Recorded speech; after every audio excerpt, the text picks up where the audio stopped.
Les habitants historiques de l'Afrique du Nord ne sont pas les Arabes, mais les Berbères, aussi appelés Imazirènes.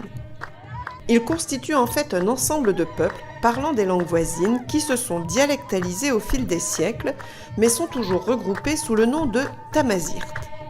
Ces langues sont parlées aujourd'hui dans une douzaine de pays, couvrant toute la partie nord de l'Afrique et comprenant notamment le Maroc, la Mauritanie, le Niger, le Mali, le Burkina Faso, l'Algérie, la Tunisie, la Libye et l'Égypte, sans compter une importante diaspora en Europe et en Amérique.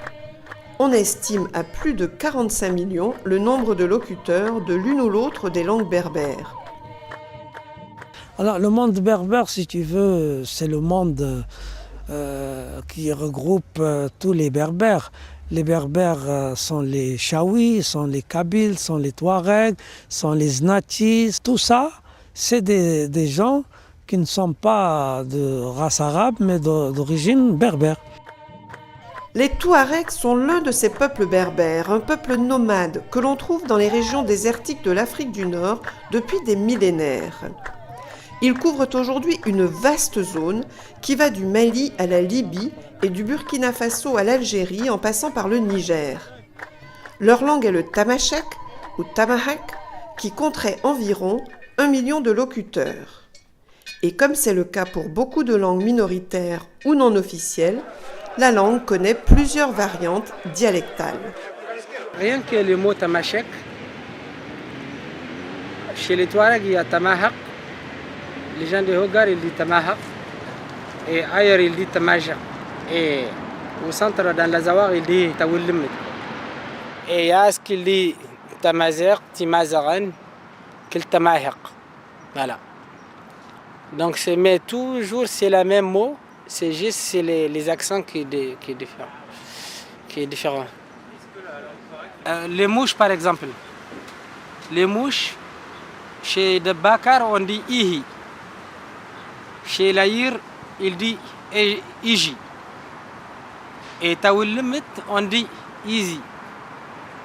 Easy. Et chez Haggara, Nihi. Et dans Tadrakt, il dit Ish.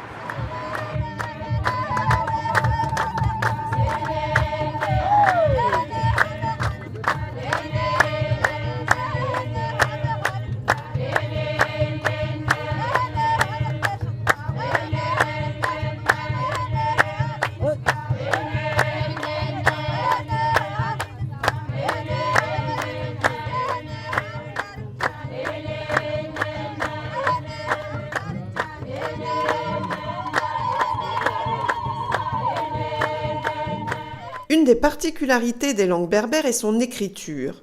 Un alphabet, appelé Tifinagh, existe en effet depuis le premier millénaire avant l'ère chrétienne, qui n'a jamais cessé d'être utilisé par les Touaregs, alors qu'ailleurs il disparaissait pratiquement.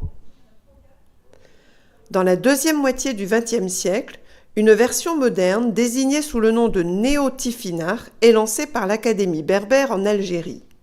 Et le Tifinagh, ce sont les lettres de cette langue qui a été collectée par un chercheur kabyle qui était venu ici dans les années 70 et qui a pris contact avec mon père et qu'avec lui, ils ont répertorié tous les caractères de la langue qui ont été pris au niveau du musée du Bardo et qui ont été véhiculés dans les milieux berbère kabyle.